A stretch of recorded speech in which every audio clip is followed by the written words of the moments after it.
Hey guys, how you doing? Thanks for coming.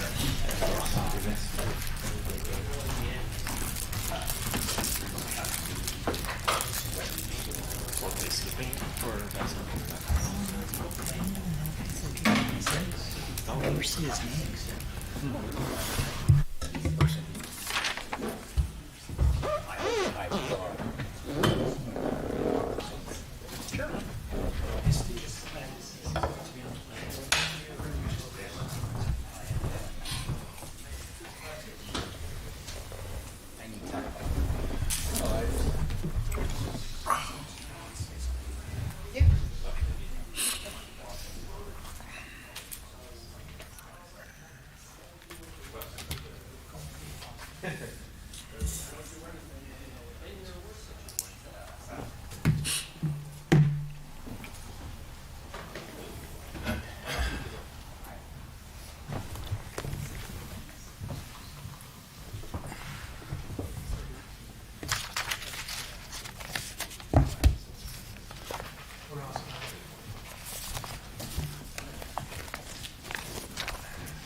Good evening, everyone.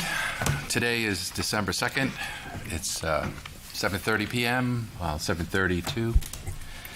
Notice of this meeting was published in the official newspaper, predominantly posted in Borough Hall, and filed with the clerk's office in accordance with the requirements of the Open Public Meetings Act. This meeting is a quasi-judicial proceeding. Decorum appropriate to judicial hearings must be maintained. Any questions or comments must be limited to issues that are relevant to what the board may legally consider in reaching their decisions. Mr. Deputy, can we have a roll call? Mr. Snyder. Here. Mr. Dressel. Here. Mr. Kang. Here. Councilman Carnaval. Here. Mayor Koch. Here. Mr. Scalcione. Here. Mr. Darian. Here. Mr. Scalcione, would you lead us in a flag salute? Sure. Allegiance to the flag of the United States of America and to the republic for which it stands, one nation, under God, indivisible, with liberty and justice for all. Okay. So on our agenda, we have planning board minutes. We have October 21st, which was our special meeting where we reviewed the 644 Center Street property. Did everyone get a chance to review the minutes? Any questions or comments? I did email Gabby because she had me making a motion, but I was absent from that meeting, so Okay. I sent her an email. You left such a presence that motions were introducing themselves under you. Any other comments? Okay, do I have a motion to approve the minutes? So moved. Second. Second? Okay, all in favor? And can you have roll call? Not everybody can approve. Mr. Snyder. Yes. Mr. Dressel. Yes. Mr. Kang. Yes. Councilman Carnaval. Abstain? Mayor Koch. Yes. Mr. Scalcione. Yes. Mr. Darian. Yeah. I abstained from the application. Oh, okay. Sorry. Yes. Committee reports. So we have subdivision, sign drainage, and soil moving. Mr. Carnaval, anything? Nothing to report, Mr. Chairman. Thank you. Business buildings and signage. Mr. Kang, anything to report? Yes, Mr. Chairman. There was an application for a business called The Local. It would be a burger and chicken finger shop or store, restaurant that will replace the Lab Burger location. That was approved. Yep. Thank you. Regional planning and coordination. Mayor?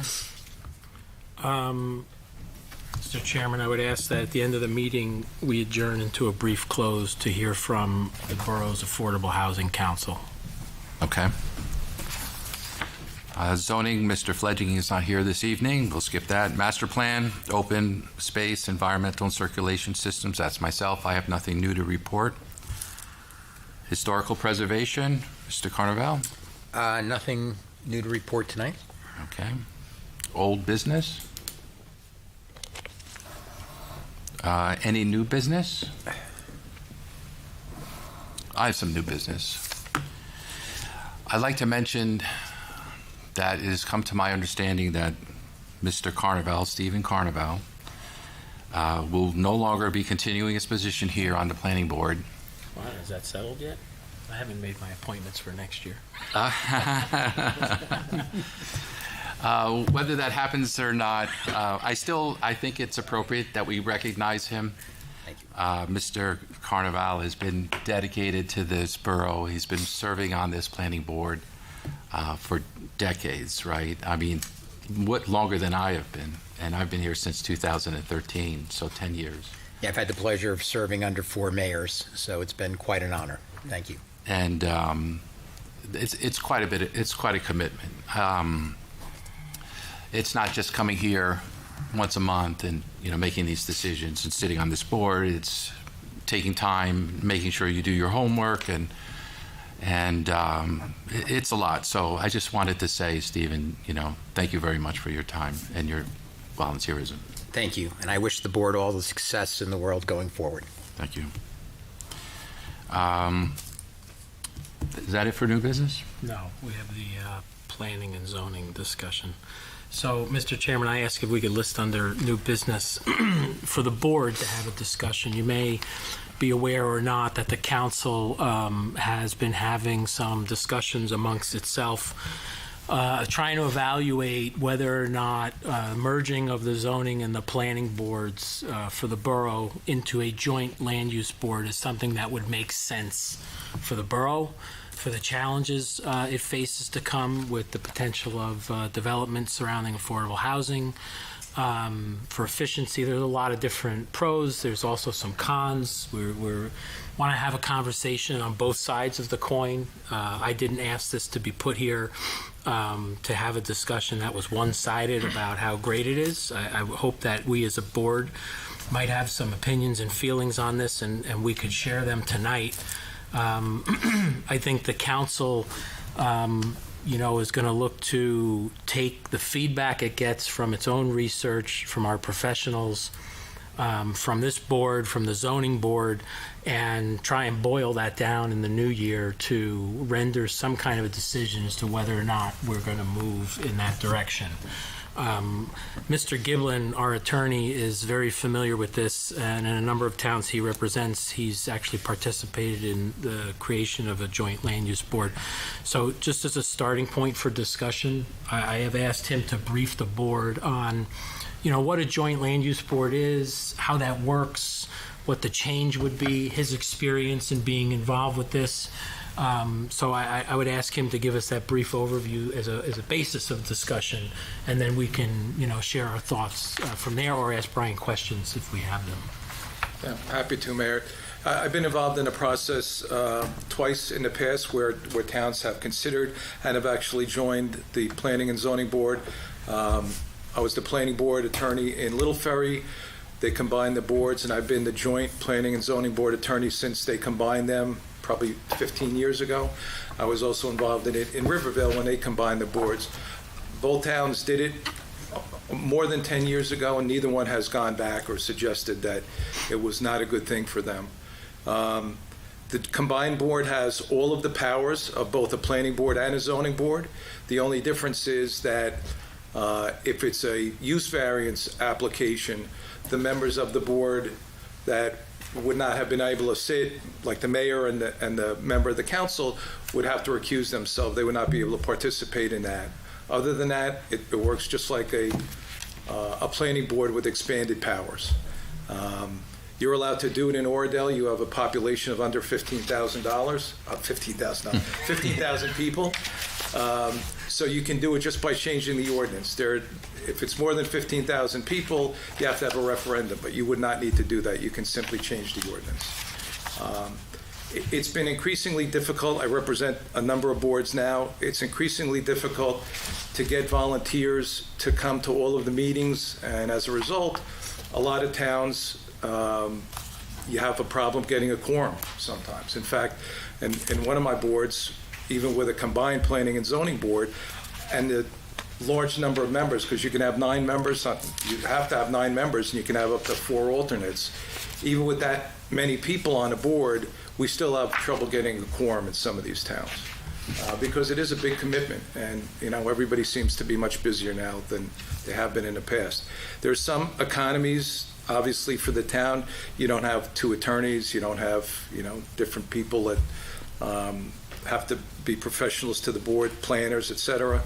But I don't think that's the main reason to do it. I think that it's effective in a lot of smaller communities like Oradell, because you can get a quorum most of the time. You can have members that are dedicated. The board would have both sides, both use variances and regular subdivisions and regular variances. The same people would be hearing them, so that you don't have, one board's doing one thing and another board is doing something else. That sometimes is a problem. And really, in those towns where I've been involved and they've combined the boards, they haven't had any problems at all. It's worked very well.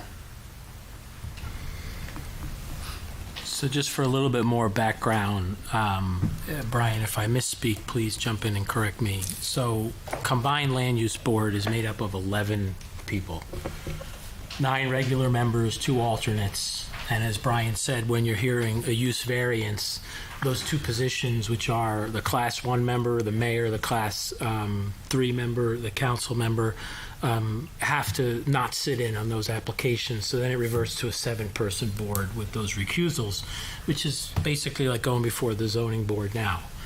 I can tell you that the main thought the council wanted to investigate this is certainly not due to cost. Is there cost savings? Yeah, there will be. Is it substantial? Most likely not. But it's a cost savings, right?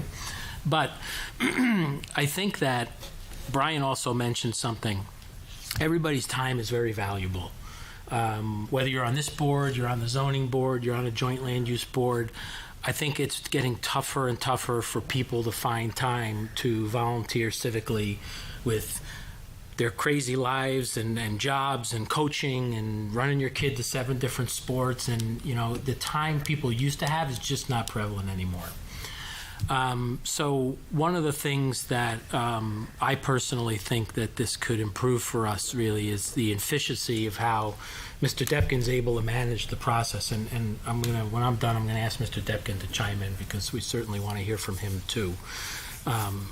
But I think that when you have a combined board, as Brian mentioned, you still have the same entities that you currently have. Some people will argue, well, one's a check on the other.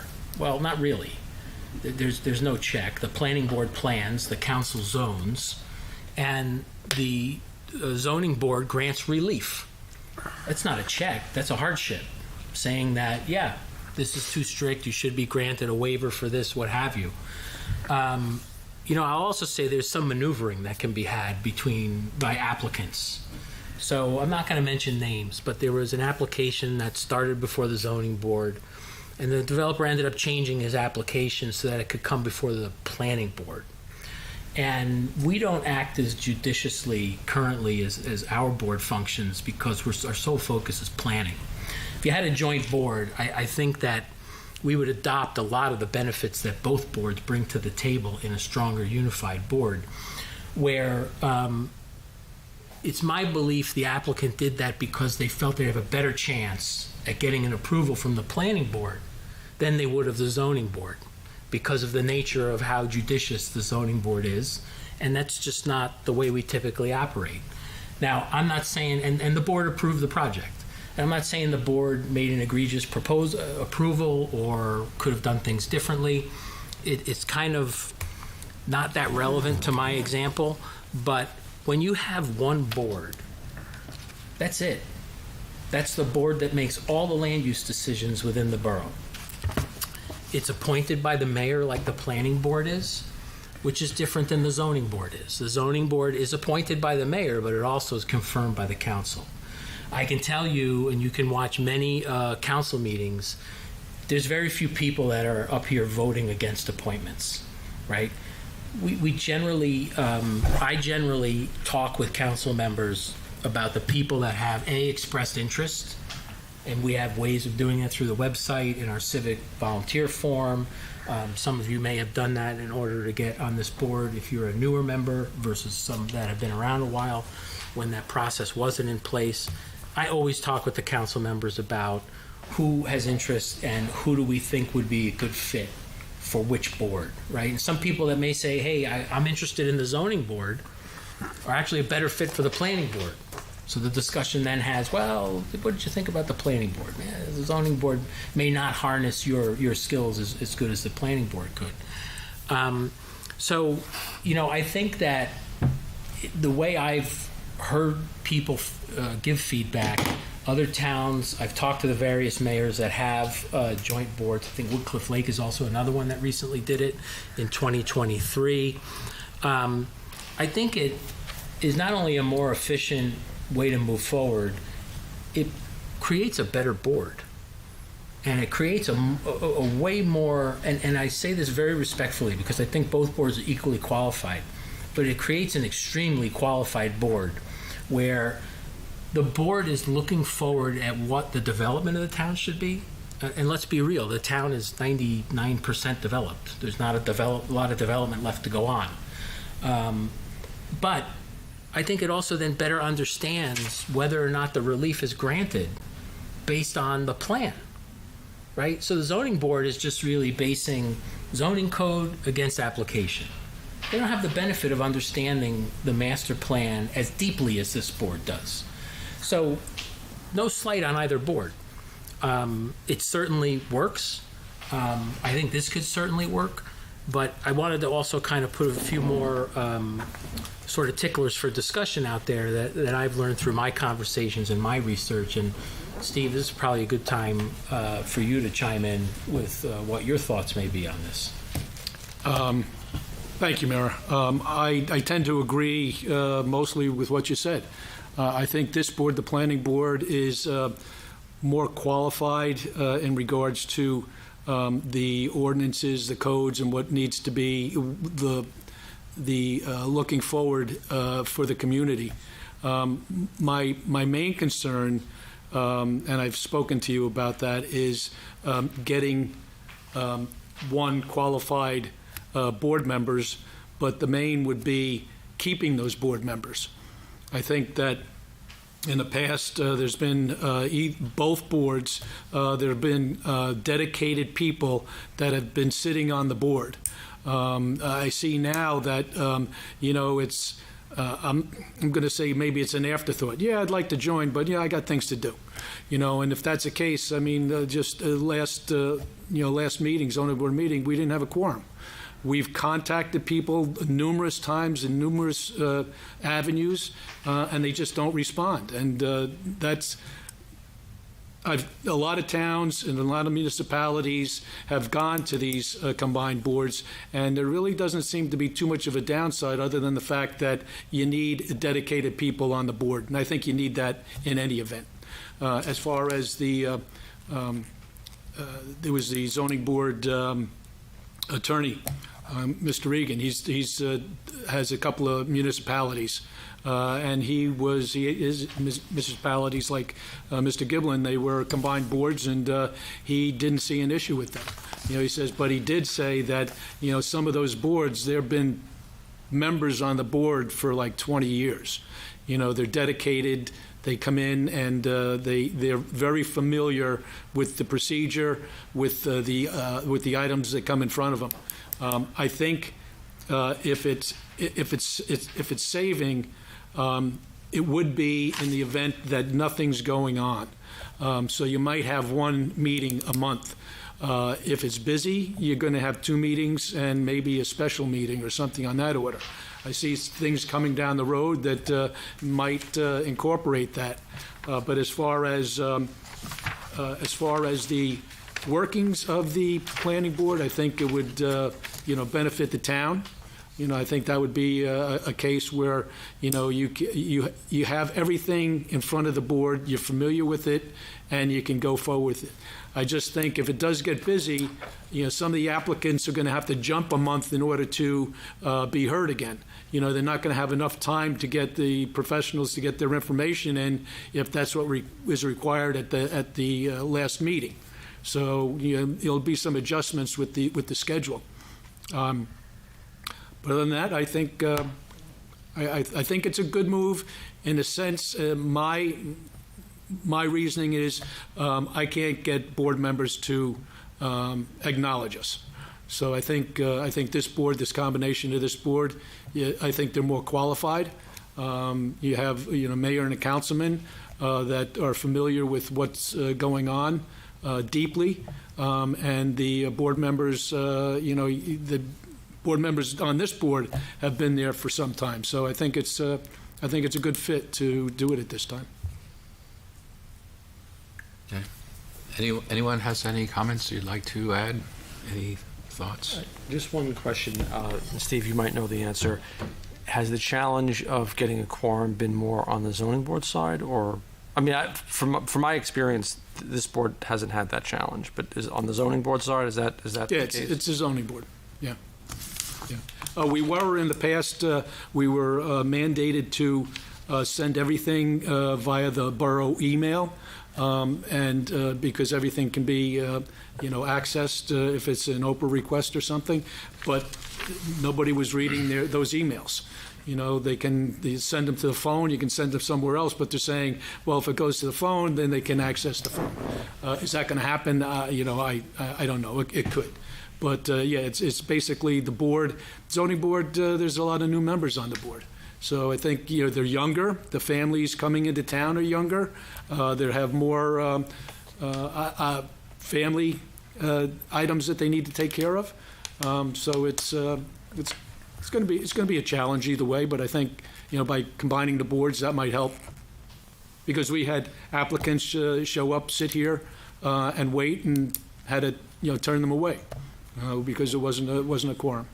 So let me ask you a question. What's the danger of a board not having a quorum to the applicant? Does it grant them rights after a certain time period? Yeah, it's either 95 days or 120 days. There's an automatic approval if the board doesn't come to a decision in time. Yeah, and that's from when it's deemed complete. So it could be deemed complete, and they may not get on an agenda because there are other applicants, and we know they're not going to be reached. The board actually has a definitive timeline within which to make a decision, or the applicant gets a default approval. Yeah, we always ask for an extension of time, and they usually give it, but... Well, true, but if there's no quorum, you can't get an extension because the board can't take any action. Mm-hmm. True. I have a few comments. Dan, you want to? As well, if you want to. Sure. Go, or you want to go? I can just, I've thought about this for a while. I'm not definitive on one way or another, whether we should combine or not combine, but I can tell you that the current process of having two boards has some pain points that I just wanted to take a moment and highlight. The big one to me seems to be that the zoning board and the planning board doesn't really talk to each other. So they work in isolation, we work in isolation.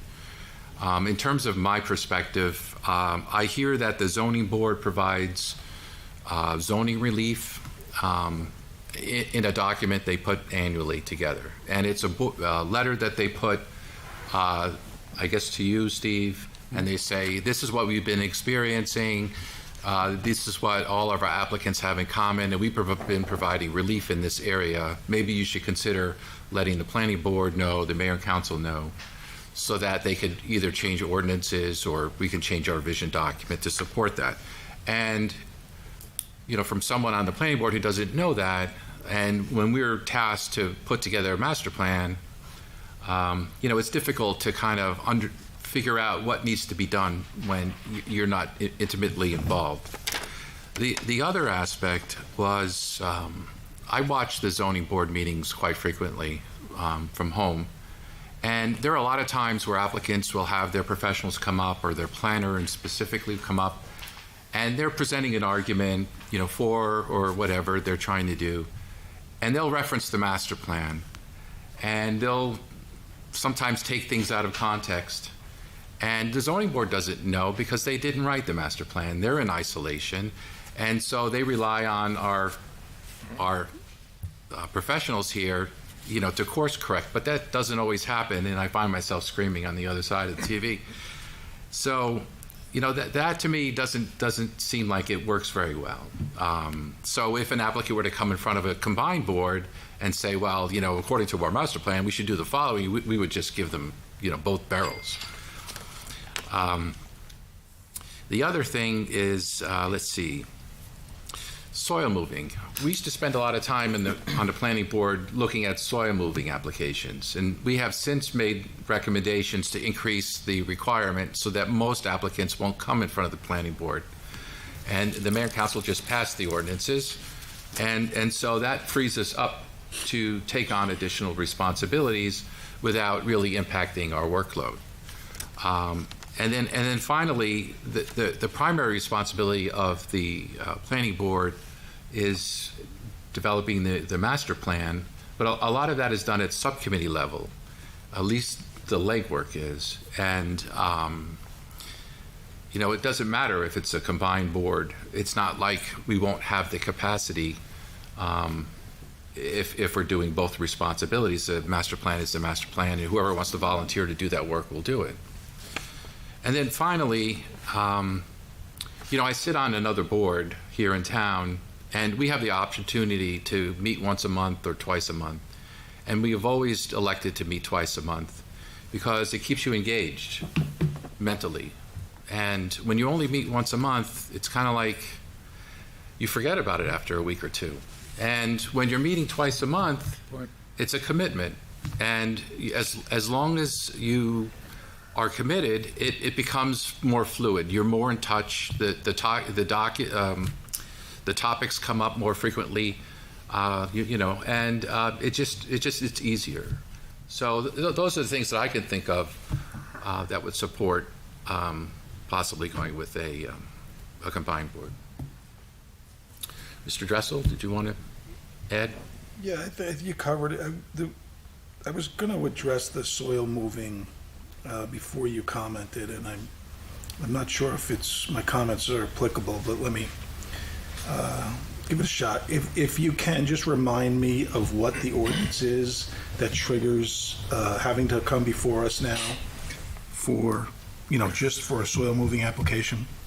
You know what that number is?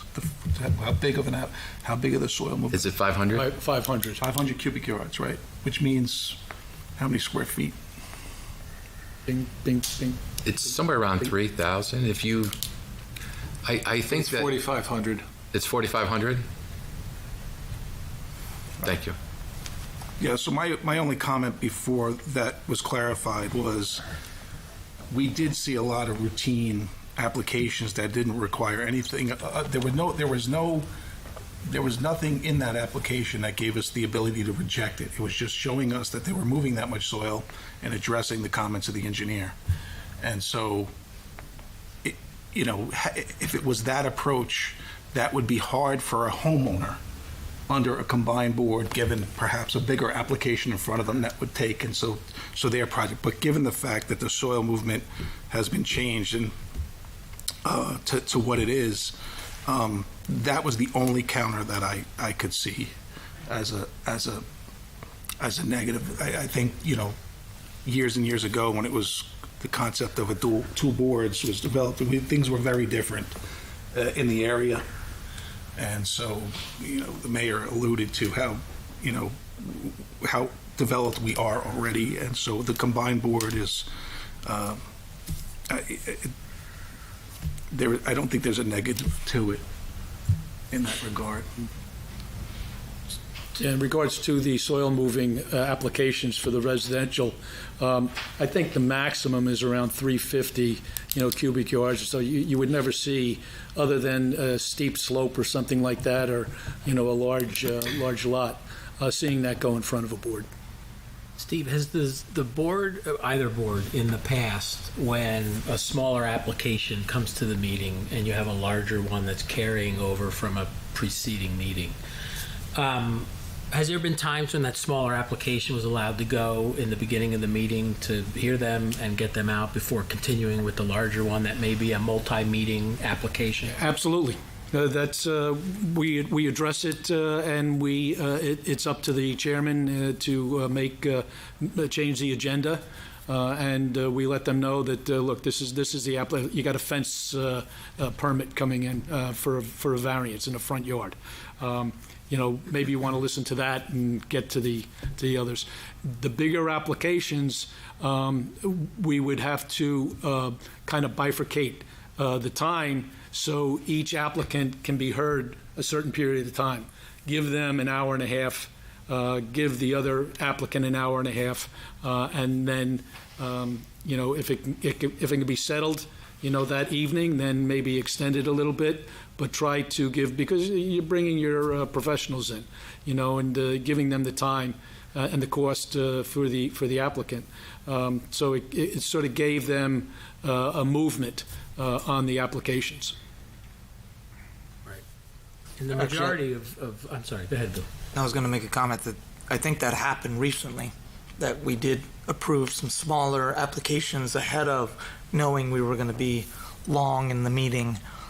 That was one of my concerns. If you consolidate, then you might have too many meetings and too many people to push through, because when we were busy, we were busy. When we're not busy, we're not busy. But I like the idea of potentially, if you had 2 meetings a month, then one meeting could be for the bigger, longer, just like the planning board, right? Is if you have a big application, you know it's going to be long, you show up for 1 month, then you come back the next month. And maybe the other meeting is what you can use to push through some of the smaller applications, or some sort of hybrid. I think the point is that there's flexibility there to manage that to the benefit of any of the applicants. And I think one of the points Dan made before about, I'm going to say hardship on the homeowner, right? Because it's not cheap to come before a board. You have escrow, you have time. Even if you get your approval in the first meeting, you still have a memorialization period. Time is money, right? I mean, anybody who's scraped together enough to improve their home is really probably working on a shoestring, right? And if an improved process that would create a stronger board, can help make that more efficient and shorten that, i.e. more affordable for the resident to go through the process, I would think that'd be a huge benefit to applicants. The homeowner is the norm of the applicant versus the larger ones. There's not a lot, there's only a few large places that exist in town that if they came before the board would be large applications. Most everything else is single-family residential. And it's funny you mention that, because the homeowners aren't aware of the soil moving and the things that go in front of the boards, because the contractor doesn't want to tell them, and all of a sudden they're hit with this a massive amount going and time. It's 2 months lost before they can start. Mr. Dresser. I was going to, that was the additional to what the mayor was saying, the time.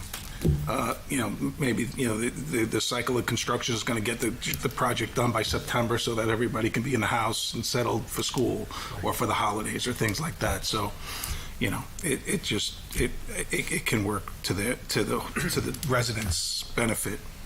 It reminds me of an applicant in front of the zoning board.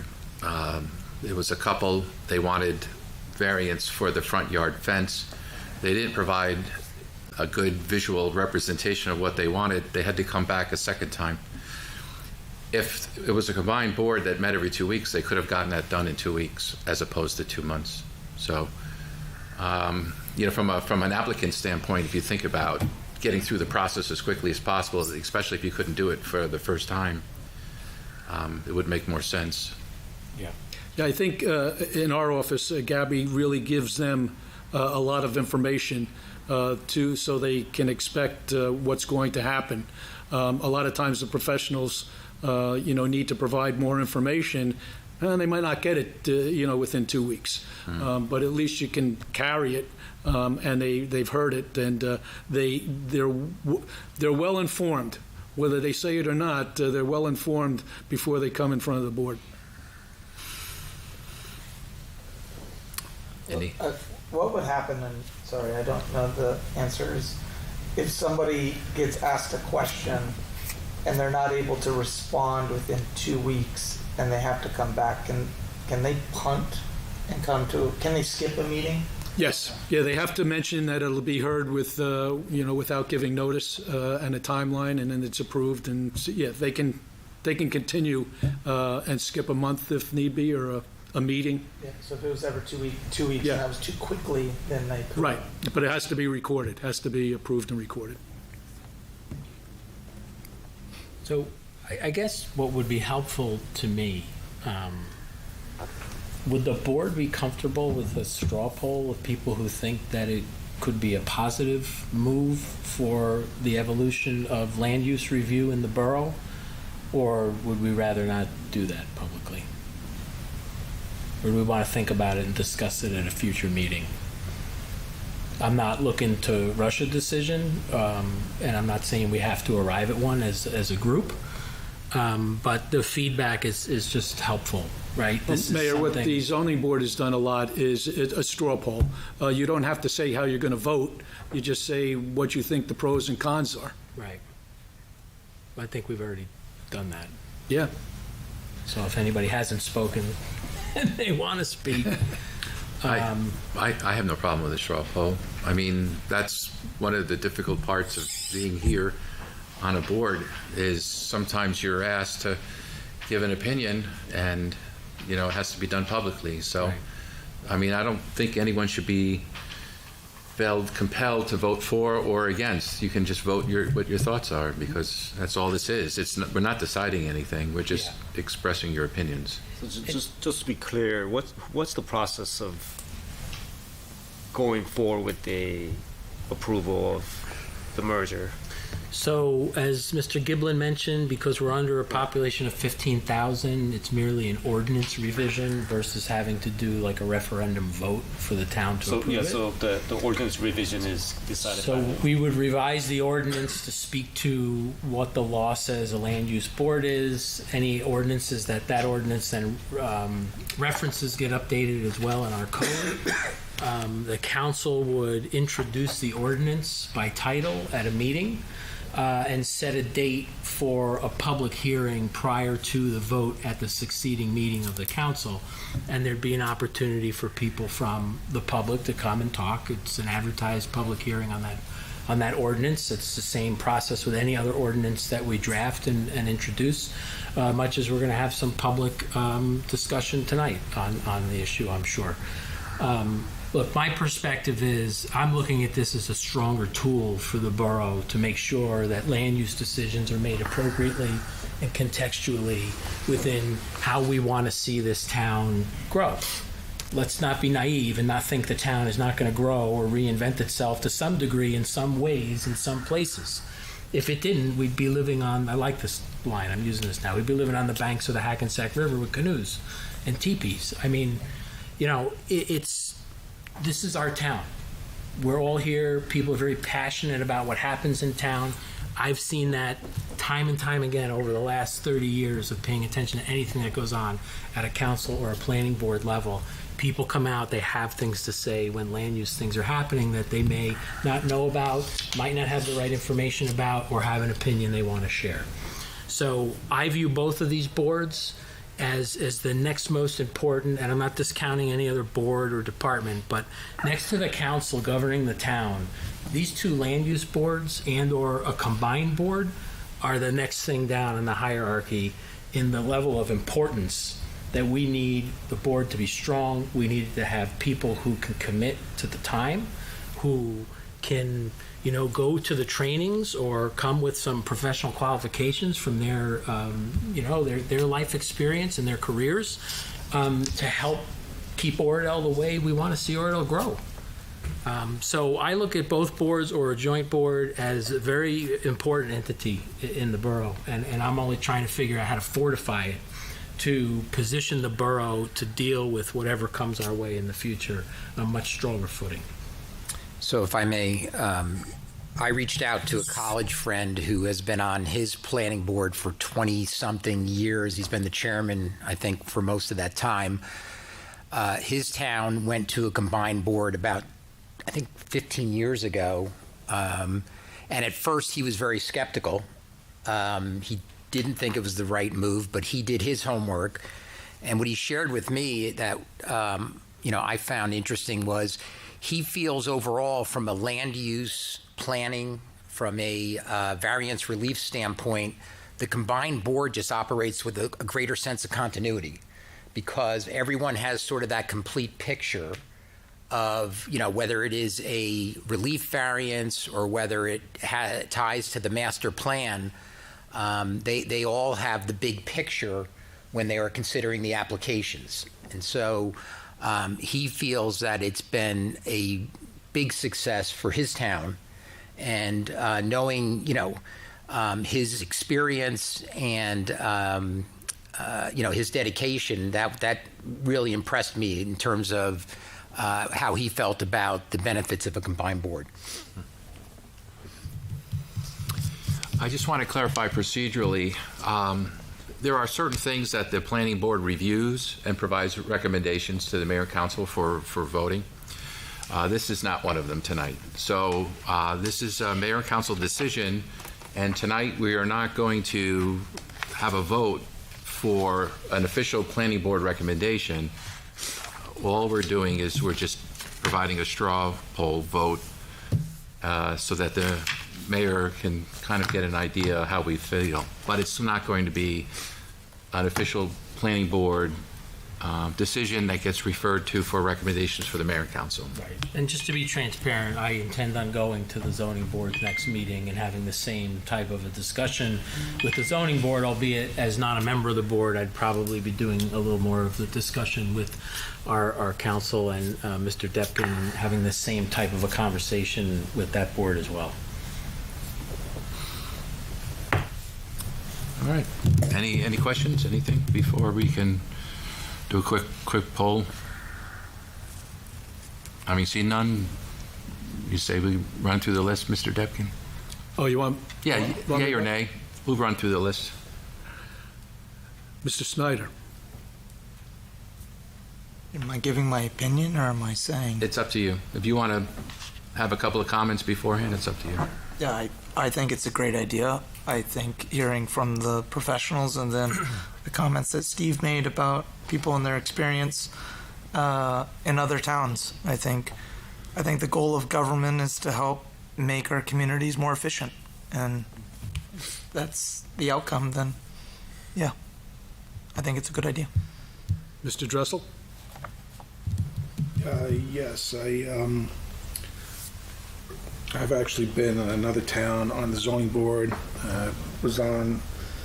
came to this town and was fortunate enough to be asked to be on the planning board. Enjoyed both processes, and the comments across the board and by the mayor tonight, make a good, compelling argument to look at it differently and create that fortification. So I don't see a negative to it. Mr. Kang?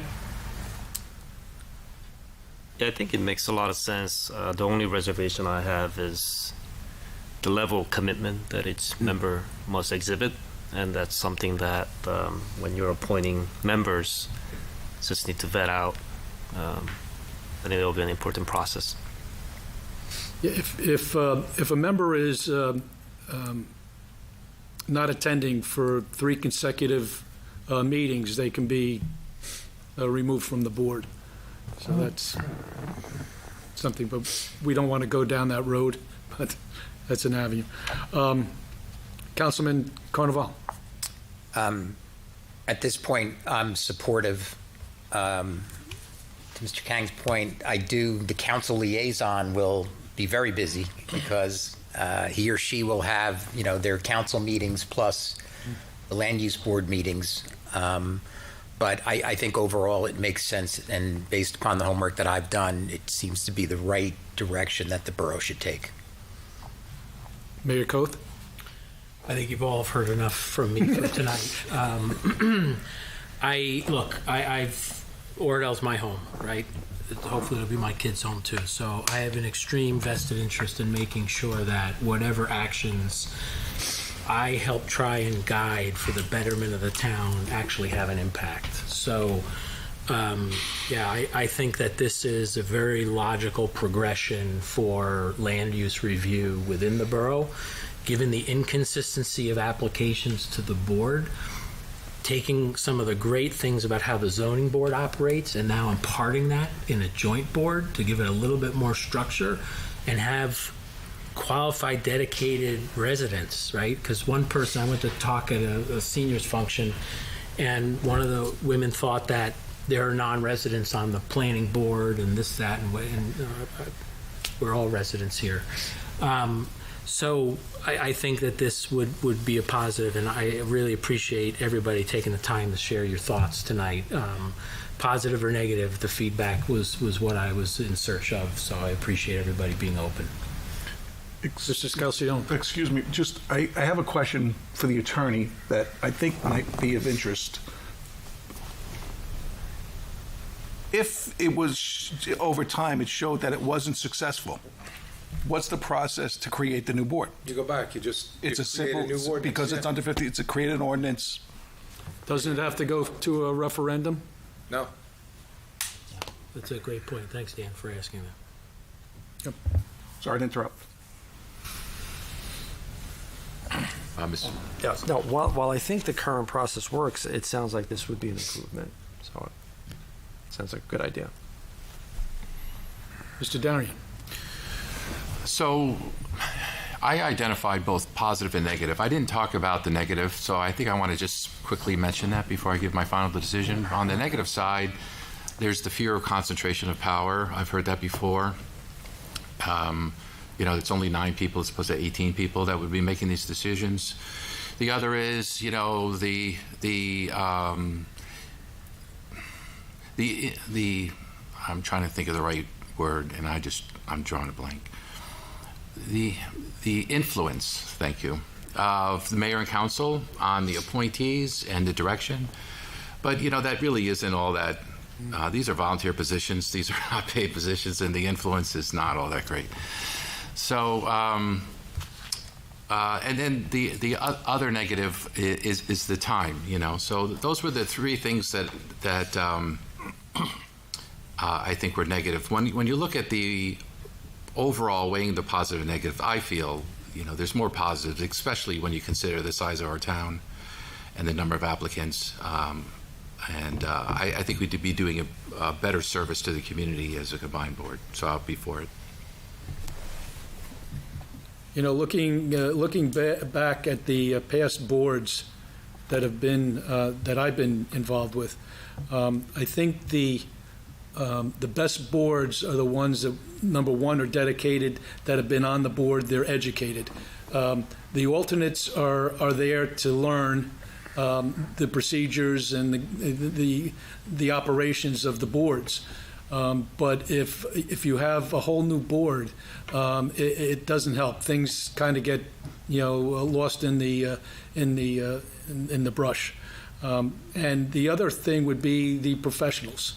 I don't think they all should be professionals, but I think it certainly helps if you have architects or engineers or planners on the board that would, number one, have more information and knowledge, and number two, I think be more dedicated to come to the meetings. And just for clarification, you can have up to 4 alternates. 4 alternates. Okay, thank you. Okay, with that, I think we're done with new business. I'd like to open it to the public. So before you open it, I would ask, Mr. Chairman, if instead of public comment, we don't have a ton of public here tonight, perhaps we can have public dialogue, that if the public, our gentleman, Mr. Lasunas, who is always a fan of coming to our meetings, has a question that we can afford him an answer, that we have that dialogue versus just public comment tonight, given the nature of the issue. Considering his dedication Careful. and the fact that there are no other members of the public here tonight, I think we will waive our normal comment section, and we'll have it more of a dialogue, like a town hall style. So with that, we'll open it to the public for our town hall dialogue. That's good, that's good, thank you. Paul Atsunas, 50 Beverly Road, from the Manor section, with the beautiful trees that were planted in our neighborhood. I wrote down a whole bunch of stuff as I was listening to you guys discuss it, and my first impression is it broke? Don't fix it for convenience. We shouldn't fix it for convenience. This is my thinking about it. Now, should we worry that a developer might be delayed? I don't think so. Should we worry about a resident being delayed? Yes. I think we're very harsh on our residents versus our developers. Oh, let's keep going with that developer. That's how it seems to me on some issues, especially the 420.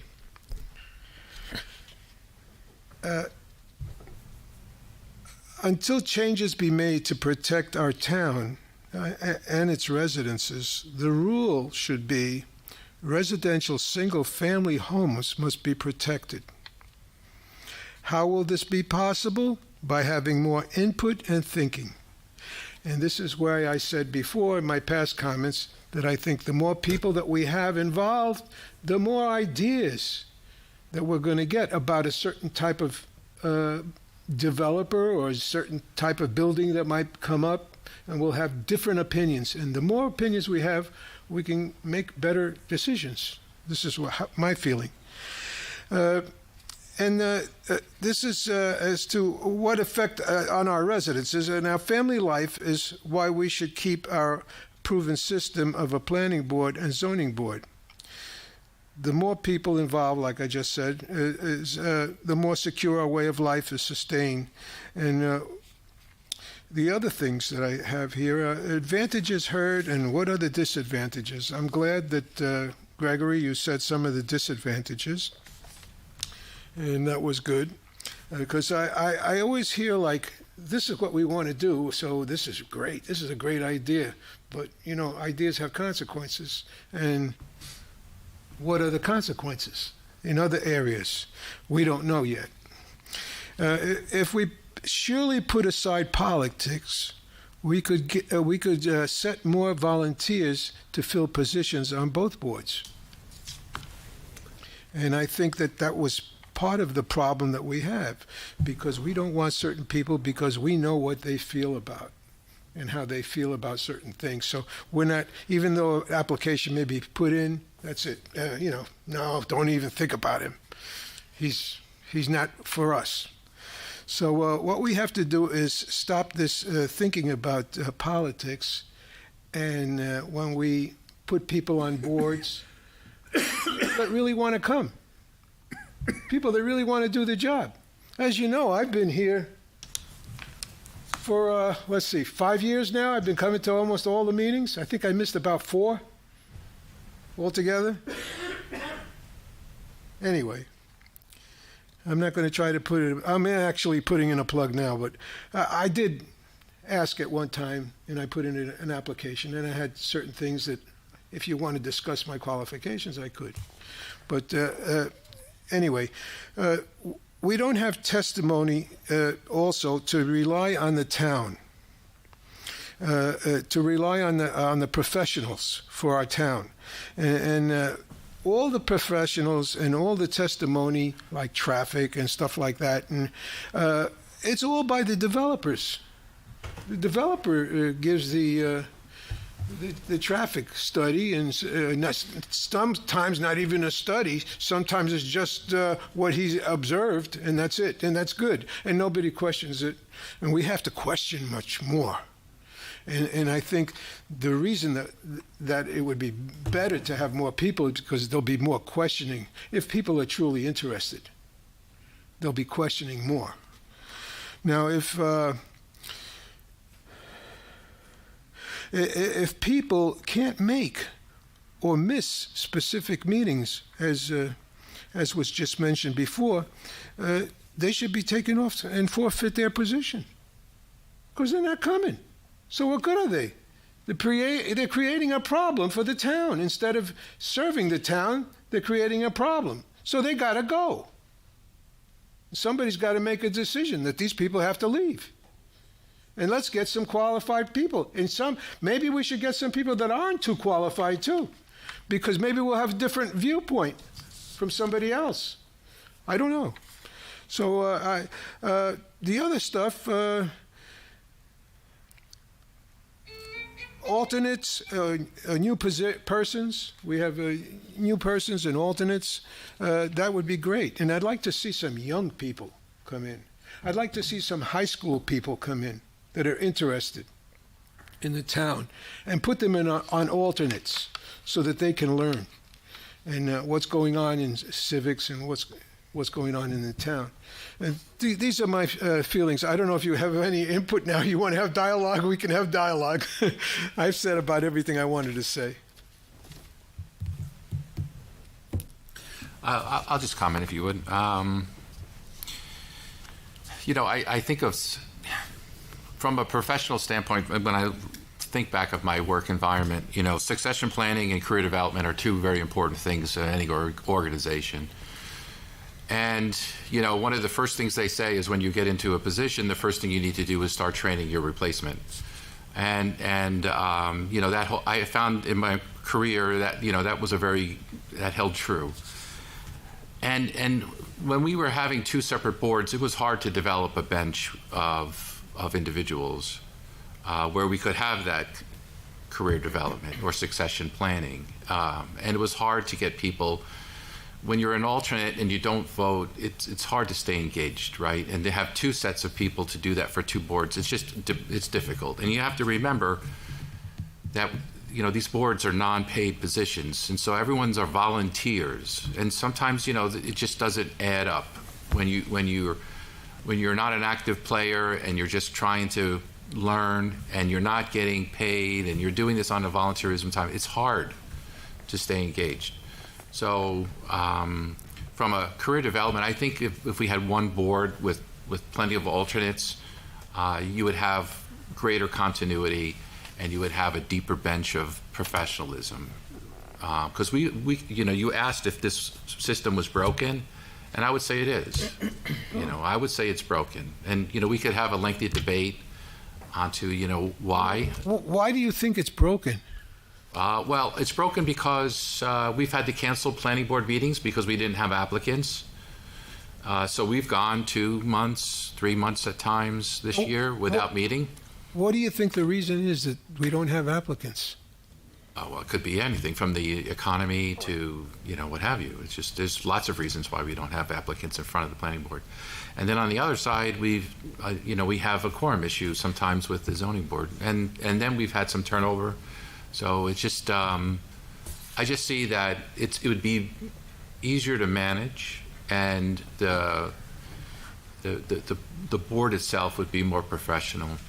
I think we got lucky, over the years. We had some very strong people, very dedicated people who worked tirelessly on the boards. Marvin on the zoning board. Yeah, that's an outlier. That's not something that's normal. He was there for 16 years, right? Something like that. Yeah, Marvin, Joe Poliniak before him. Yeah. Yep. So, we were just lucky. And so now I feel that, we could use, and what really kills me is, you mentioned, like, we don't ask questions of the professionals. Well, why is that? Well, if we were more knowledgeable and we felt more comfortable, we would do that.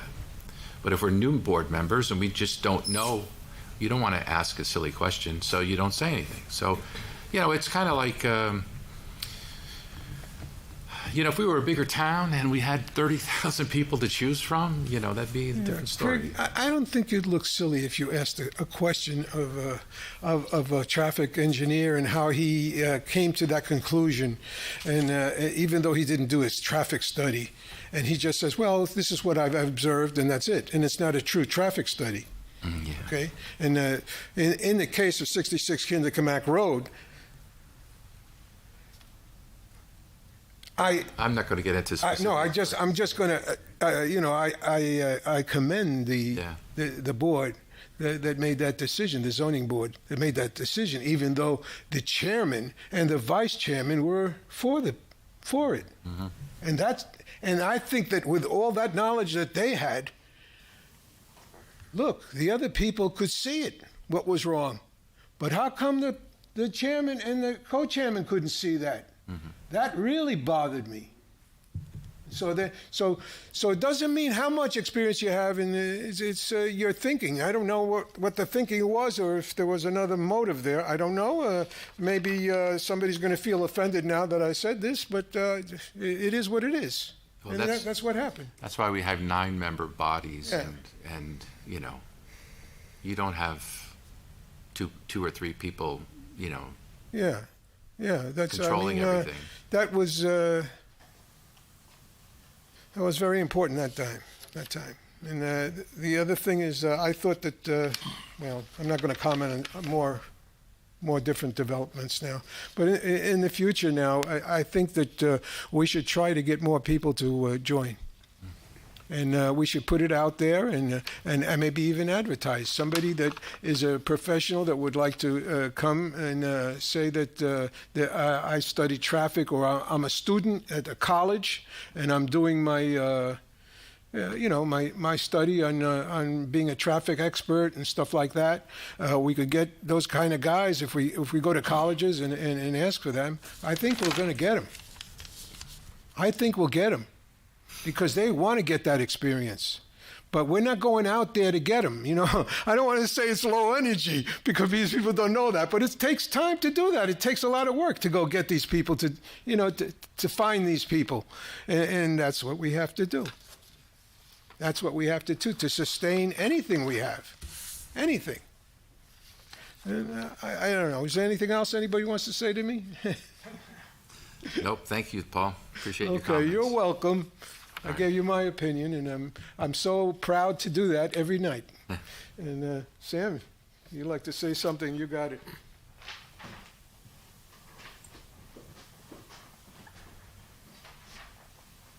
Sam Tripsis, 327 Maple Avenue. This is a bit much. There's a lot covered here. It's painful for me because I'll say this, that I've gone to every meeting, I don't know how many years, and so I know what's going on in the town. And when you say the zoning board, well, doesn't talk to the planning board, well, they can do the same thing, and vice versa. You need to know you need to know where you live. So, my opinion is keep the boards separate. I find I've watched the zoning board, and it isn't always a good outcome, but they ask questions, and the applicant doesn't bulldoze them because the applicant's attorney, and I see that. I saw it on my job, in Sprint and T-Mobile, and they can read the board. So you have to be strong, and having separate boards, it makes you more diverse. We have big applications coming up. When you talk about not having a meeting for 3 months, well, that's your choice. But it doesn't help the public when you don't have a meeting. You're not creating a record. Look what we're talking about tonight. There's no applications here tonight, but you're covering a lot. There's sign ordinances, there's committee reports. You can have that, but it was your choice. I've watched it over the years. Oh, no planning board meeting this? Why? You can't blame it on the not having an application. And there are dry periods. Not every applicant is deemed complete to be on the next. You have a deadline to meet to get on that to get it on the agenda. So. I'm going to repeat what Paul said in only one respect. It's not broken. This is a good system we have here. Just because other towns are successful with it doesn't mean we have to join the bandwagon. And it's sad to see it's unanimous here. So I could almost see the public meeting that's going to be whenever in January, and it sounds like we're going to do it. And tonight no one's here. People could have come here. They could have rebutted to what you're saying, but it's a one-sided. You have two people here. You have me behind the camera, and I'm listening to everything. but there's no one else. But those big applications are coming, and you're going to have fewer people. You're going to have. I don't even think you need to be qualified. You don't have to be a professional. But when you ask those questions, you can beat them. You can beat them back. And I'm gonna name names. Mr. Coates, you didn't want to name names, but the last application on the planning board was the Bank of America. All right, that attorney was very aggressive to get it to the planning board. He knew that he was going to get an approval, but he wasn't going to get so much of an approval with the zoning board. He pushed it for a year before he actually got his way. And when I saw it here, it was like it could have been reduced in size, but nobody challenged that. We didn't have to have 3 stories. And that goes back to the master plan.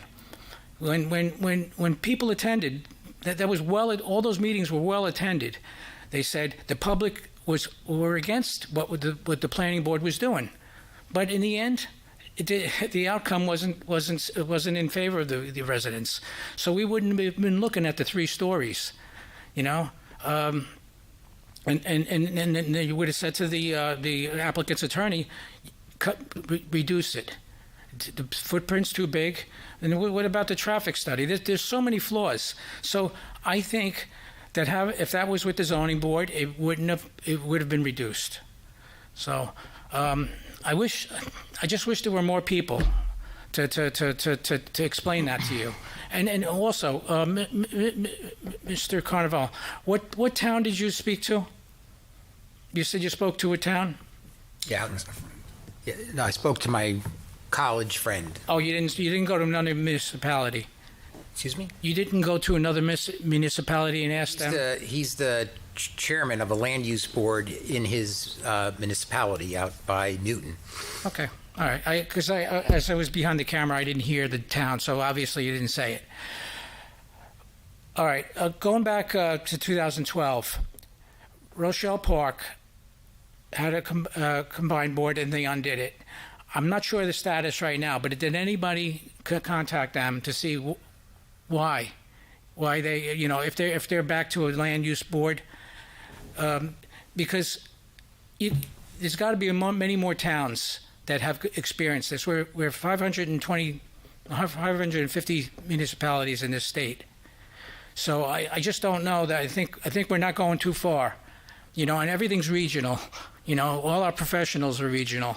The engineer has certain areas, so do the attorneys. So I just wondered if we didn't talk to the towns that may have had a bad experience. Sam, Yeah. I just looked on the internet, and Yeah. Rochelle Park has a joint land use Okay, board. that's a good answer. But it'd be good to know. I want to counter one thing. Yeah. I wasn't here to vote on that application for B of A, but I want to say one thing for the board's integrity.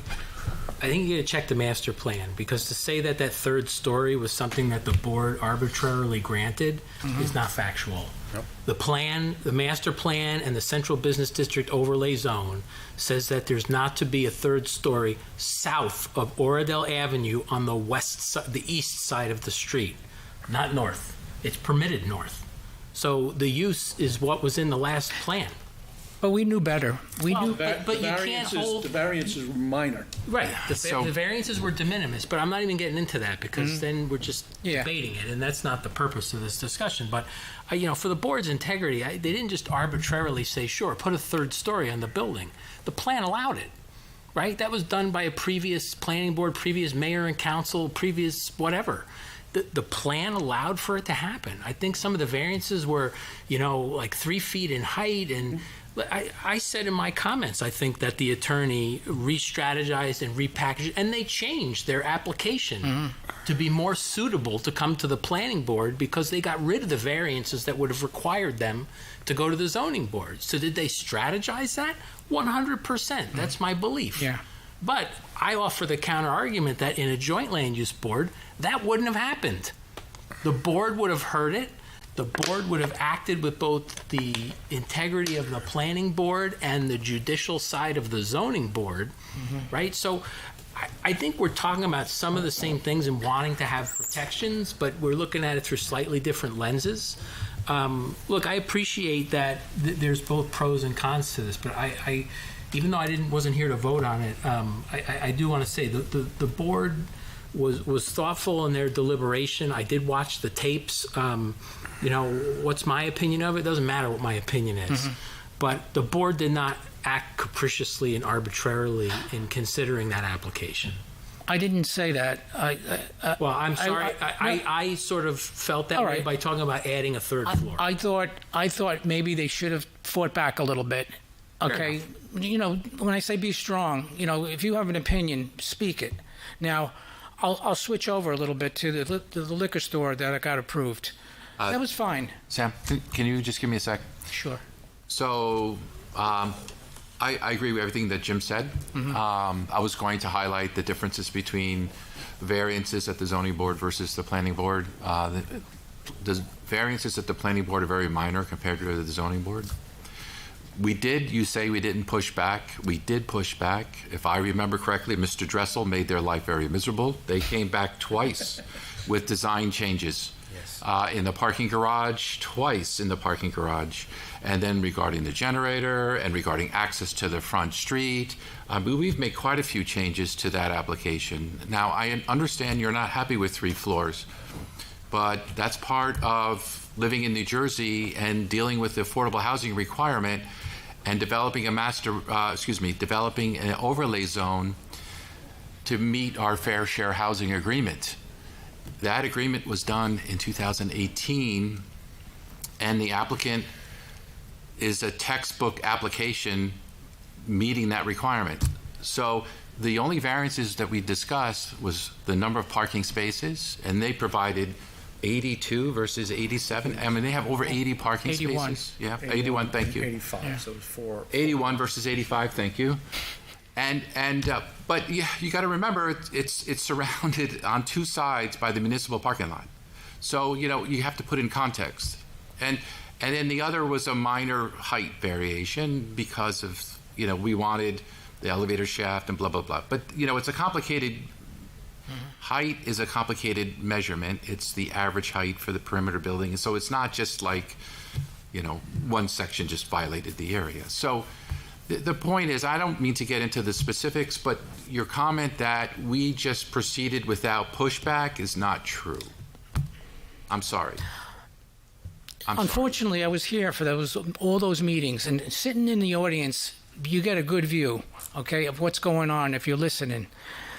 And I also heard that, they built exactly what we wanted. That's not true. We did not want that kind of development at the center of the town. I see it all over the place. Who's we? I'm the public. You're the public. We're all the public. You represent everyone in town? I think I speak to enough people that live here for a reason. All right, and everybody's got a great story why they're here. So we have advantages to live in this place. All this transit village stuff that you hear towns getting forced into it. Right. They were selling that. They were selling it at the meeting. Well, we want a transit village. We specifically said we do not want a transit village, and you know that. I mean, it's all in the minutes. Nonetheless, Yeah. the master plan called for mixed use, retail, and residential, and this is what it delivered. Yeah, it delivered intense. Good. Can I jump in if Yeah. you're okay? Absolutely. So there's a lot I want to unpack. A lot of thoughts ran through. I'm going to start with the comments earlier about having professionals on the boards. And I believe Mr. Goodland can speak to this in Little Ferry. I think there are times that they have a licensed architect as a supplement to the board, a planner or as a supplement to the board, as an advisory.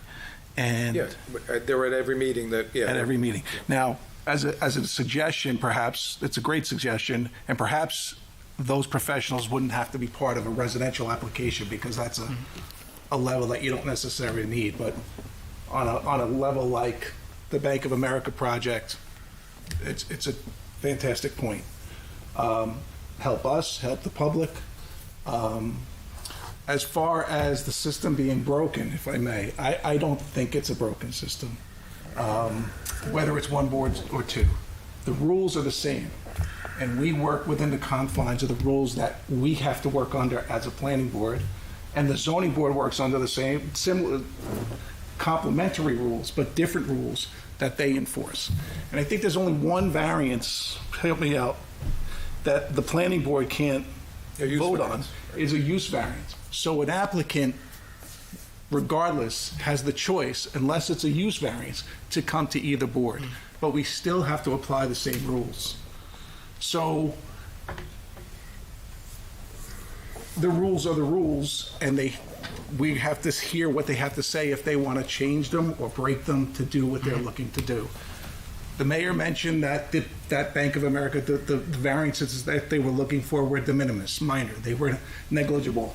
I will tell you, I could, driving down the block, I've driven up Kindercamack Road since I'm 18 years old, 17 years old, routinely. No doubt it changes the visualization as you ride down the road. There is a little bit of a silver lining to it because it's not right at the corner. And I've driven by thinking about this application ever since it came before us. It's set back. I don't think it's going to be as impactful as you believe. It's going to definitely make a difference. It's going to make a different feel from what the Bank of America is. In a way, we were almost lucky to hear what they were providing because they could have been more aggressive. And based on my experience and based on the way the rules are coming down from the state, very good chance that they would have appealed and gotten more than they asked for in this last application. And so there was a double-edged sword there, but I thought the betterment, again, the variances weren't 3 stories. That was in the ordinance. It's not even, forget about the master plan. It's in the ordinance. The master plan is a guideline. The master plan is not the rule. A lot of applicants will use the master plan as leverage. Right. Okay, and when we talked about the master plan, I can remember a gentleman from the audience from town introduced himself as, I can't remember his name, but I remember he was the finance guy. He made that very same point, and it was an excellent point. They use the master plan against us when they want to use it, and it's hard, and we can't, as a board, enforce it. We can only look at it as a guideline. Yeah. Because it's not the guide. The zoning ordinance is the guide. The land use law is the guide, or the driver. So, one last comment to what you've said, and I appreciate everybody's time listening to me. In terms of the attorney, we're going to see a lot of different personalities come before us. I will speak for myself, and I don't think I'm wrong. I wasn't snowballed by the attorney. He can have his personality. We have to pay attention to the facts.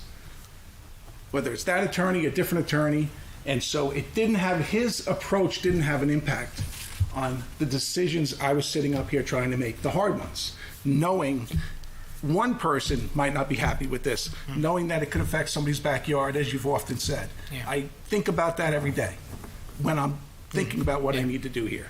So, we have the rules, and we have to use those rules to enforce. And whether it's this board and a few other people from the other, it's the same set of rules.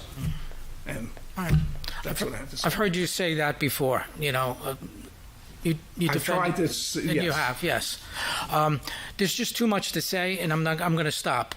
But I want to finish with another application was the liquor store. Sometimes it's so minute that we could all come out winning. We asked if the applicant could put windows in the front, as he did in Red Bank. And he's got a corner lot in Red Bank with 7 full-size windows. I've seen it. I've taken pictures of it. I should have brought the pictures. And we asked, please, and no one on the board gently said to the applicant, "Can you put windows?" It was only the residents that did that. In the end, we're going to have a brick wall, and that's aesthetics. Very simple, And he would have said, well, he would have been thinking, I want an approval here. So, all right, I'll put in windows. But that never happened. That conversation never happened. Well, so the problem, though, Sam, is that you could suggest that, but you can't require it because it's not something that's part of the ordinance. So correct. I don't foresee, and I had to recuse myself on that particular application, but a board member couldn't just say, well, I don't like the fact that you don't have windows, I'm going to disapprove the application. It would be inappropriate to do that. So I know. I certainly suggested, but it's not something. But it that- wasn't suggested. If you look at the minutes or you go to watch the video, I did ask the applicant whether or not it would be a hardship for them to revise their plans to include windows, and I did have a conversation with the one of the, I guess they're two partners. Yes. And he made a compelling argument about the problem that they have in Red Bank is they have to put down these shades in order to prevent the sun from coming in, and because it affects the wine or whatever. And Right. he, was saying that he doesn't want it for that reason. And I even suggested that he puts in fake windows and just, something so that it doesn't look so Yeah. boxy. But to Vince's comment, legally, we don't have the authority to impose our views on an applicant over things like that. Now, we do have, ordinances that have to meet, and we do have design aesthetics that we recommend. And if someone is asking for a variance and they want to be on our good side, they should probably have met our design aesthetics and have done things that's consistent with what we have envisioned. But they're not required to do so. And for us to sit and say, "Oh, I like full floor-to-ceiling windows. You need to do that in order for me to approve your application," that would be inappropriate. So look. I don't think you're going to get much pushback from us in terms of we would have liked to seen windows. I think the problem here is that we couldn't enforce it. I understand, but it just could have been a gentle request. Yeah. And then Vince actually did recuse himself, and he said it from the public. He spoke, and he asked that, but it wasn't from the board. That's all. Okay. Well, thank you for Sure. this Thank you. lengthy conversation here. Can I just add a couple things? First, I want to say, I think I've mentioned it to a couple board members in passing every time. The both of you have been here routinely since I've been on this board. Right. I have always, this is a genuine comment, impressed with the homework that you do, the heart you put in, and I listen to it as closely as I can, and I make my decisions hearing that, being enlightened many times, but also knowing that I can't act just on feeling. I have to act based on the rules. Okay. Your point that you make, I drive up and down, again, Kindermack, and I see the liquor store there. It's that comment about the window. It needs the mayor and council, it's a suggestion for them, you go to the mayor, and say, create the ordinance to have storefront in the business district. Mm-hmm. That would help us be able to enforce that. So appealing to the mayor and council to create those rules helps us then be able to, and if they do and agree, then we can enforce them. Mm-hmm. It's interesting because a lot of towns who take pride in their historic nature, when you drive, you look at that particular building and you see the existing building, and there's all different bulletins and I see posters. that, yeah. I don't know which is prettier. It doesn't look so nice, and so there are ordinances that stop that from happening. Mm-hmm. Would you rather a bunch of windows with all of that, or would you rather a nicer brick wall?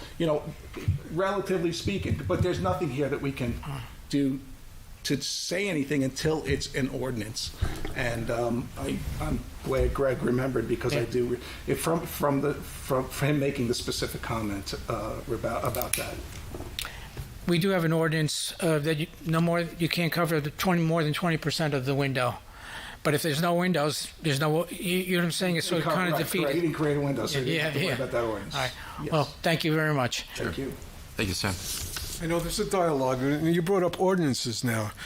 The thing is that I've been trying to advocate for an ordinance for a long time, and the ordinance that I wanted, which would have saved this problem here that we had at 420, was no underground or underbuilding parking. Because once we do that, we allow the developer to make more apartments, because they're not using the land to park their cars. So that if we had done that, which I actually brought this up in 2017, okay, at the charrette. Nobody went right through one ear and out the other ear, and I kept saying it. But once we would have done that, we would have been able to limit these apartments and not have these big buildings with enormous apartments, 38, 42, 48, whatever they're going to try to do. So let's try to get an ordinance passed with no underground or under-building parking, that they have to use the land that they have and not try to create this situation. Like they tried to do that at 66 Kinderkamack Road. I was all over them for that. And they wanted under the building parking and underground parking. They wanted a double underground. And they can still do it now if they wanted some place to do that. That's it, under the building and then under the ground. 3 stories in height. Huh? They can only be 3 stories in height, though. Yeah. Yeah. But still, they'll be able to make more apartments, right? You agree, right? Yes. No. No? Not necessarily. I'd have to see it. I wouldn't generally say that because there's all a set of other rules that would come into play. Oh, well, maybe you should enlighten me on that sometime. Paul? But the other thing about ordinances, the other one I wanted to bring up is the one that we have in our master plan. We have a master plan that says a 15-foot buffer, commercial between residential buildings, residential single-family homes. And we didn't do that at the liquor store either. We gave them 10 feet, not 15 feet. And of course, I'm the one that said that the place looks like a warehouse, okay? Because that was my first impression when I saw it. So I brought that up. But we couldn't do anything about it because we have nothing in the ordinances. So we have to create some kind of ordinances. Like you just said now, Dan, that's a great idea. That's a great idea to put that in there. You have to have a storefront in a commercial property. We're not going to make warehouses all along Kinderkamack Road. Let's have storefronts. Let's make it look like a town. We have a streetscape, stuff like that. I don't know. That's what my feelings are on that, and that's the way to think. People bring up things, and you can keep saying it and saying it and saying it for years. It was 2017. What is it now? It's 8 years now. Okay, 8 years. Nobody understands. Nobody wants to do anything. I don't know. But that's it. That'll help the town. Especially with this, what's going on now, what they want to do now from the state. They want us to make all these buildings. Yeah. Paul, thank you. You're welcome. Thank you very much. Good night. Good night, thank you. So with that, anyone else from the public? I see none. I'll close to public. Second? Second. Thank you.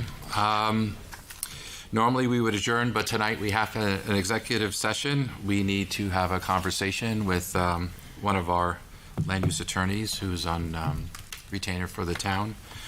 We're not going to be deciding anything. No decisions will be made, and afterwards we're just going to adjourn. So there's no really any reason why the public needs to hang around. So with that, I'll open, get a motion for us to go into executive session. So moved. Second? I'll second. Thank you. Dan, second it. Thank you. Good night, everyone. All in favor? All in favor? All in favor. Aye.